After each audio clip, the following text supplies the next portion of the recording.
Assalamualaikum warahmatullahi wabarakatuh. Apa kabar semuanya? Kembali lagi bersama saya. Dalam kesempatan kali ini, saya akan menjelaskan mengenai kinematika partikel.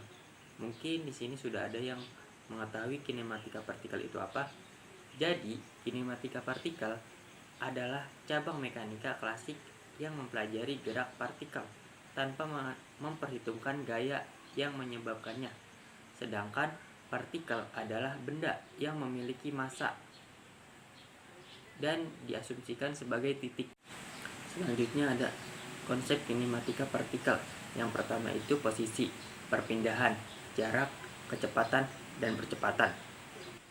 Posisi adalah lokasi benda dalam sumbu koordinat atau lokasi suatu partikel di ruang angkasa pada waktu tertentu. Posisi dapat didefinisikan dengan vektor yang menghubungkan titik sumbu koordinat ke lokasi partikel. Kemudian perpindahan. Perpindahan adalah perubahan posisi partikel dari waktu awal ke waktu akhir. Perpindahan adalah besaran vektor. Definisi perpindahan adalah perubahan posisi benda. Sedangkan vektor perpindahan benda adalah selisih posisi akhir dengan posisi awal. Perpindahan tidak bergantung pada lintasan benda, tetapi hanya ditentukan oleh garis lurus dari posisi awal ke posisi akhir. Kemudian jarak. Jarak adalah total panjang lintasan yang ditempuh partikel. Jarak adalah besaran skalar. Definisi jarak adalah jarak sebenarnya yang ditempuh benda ketika gerak dari satu titik ke titik lainnya. Kemudian kecepatan. Kecepatan adalah laju perubahan posisi partikel terhadap waktu. Kecepatan adalah besaran vektor. Definisi kecepatan rata-rata adalah perbandingan antar perpindahan dengan lama waktu melakukan perpindahan.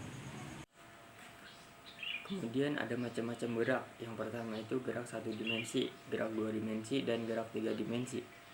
Gerak satu dimensi adalah gerak yang terjadi hanya satu garis lurus. Posisi partikel pada gerak satu dimensi dapat didefinisikan dengan satu koordinat.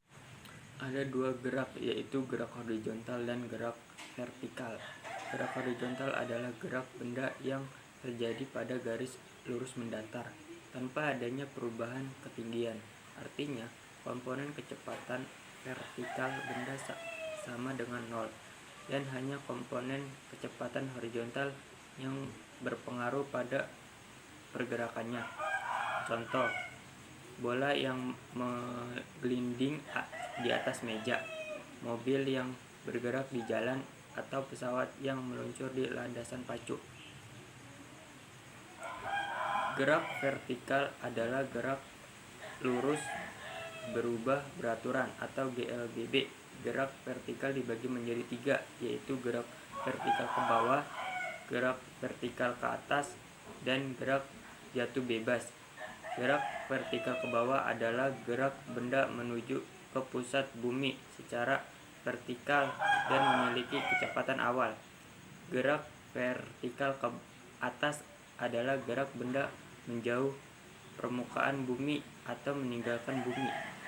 Gerak jatuh bebas adalah gerak suatu benda yang dijatuhkan dari ketinggian tertentu dengan kecepatan awal. Kemudian gerak dua dimensi. Gerak yang terjadi pada bidang datar. Posisi partikel pada gerak dua dimensi dapat didefinisikan dengan dua koordinat, yaitu X dan Y. Contohnya adalah gerak peluru yang ditembakkan secara horizontal.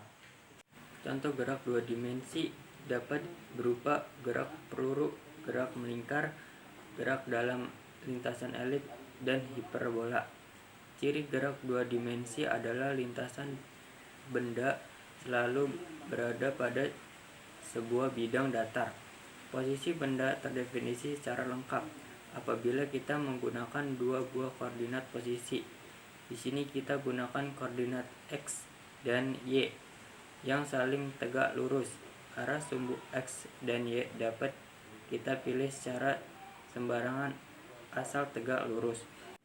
Definisi gerak peluru adalah sebuah benda yang dilempar ke atas dalam arah tidak vertikal atau ditembakkan dengan sudut sembarang dari ketinggian tertentu.